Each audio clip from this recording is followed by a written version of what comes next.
As consumer prices remain high, a growing number of Americans say they're cutting back on everyday items in favor of spending their money on services and experiences.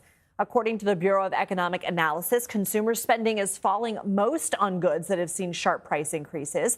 So take a look at your screen. Between December of last year and the end of February, spending on clothing fell about 5%. Spending on furniture fell 7%, and spending on sports equipment fell 6%. As Wall Street Journal economics reporter Rachel Wolf writes in her recent piece, the trend shows that recent inflation is not being driven by consumer demand, but by companies passing on increased costs to their customers.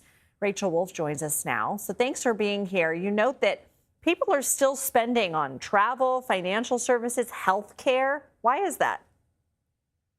People are responding to inflation. It just doesn't look quite like what you see on the surface. So on the surface, it kind of seems like consumers are doing fine. But when you peel back and look at specific categories, specifically the durable goods that fill our closets and our garages, it's clear that consumers really are mad about inflation and they're responding in kind by buying less.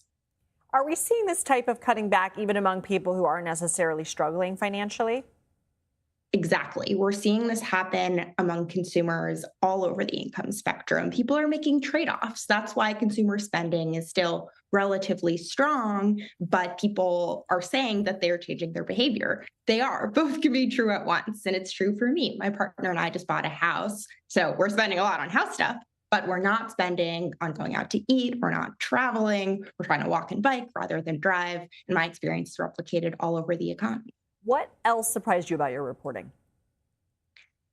That the economy is nuanced, as is always the case. But I think it's really easy. We got a pretty strong retail sales number for March. And my editor asked me, does that mean that our story isn't true anymore? And I said, no, our story is now even more true, because when you look deeper at the retail sales, you see things like the fact that restaurant spending was in fact pretty weak. That's an example of a place where prices are up and consumers are cutting back.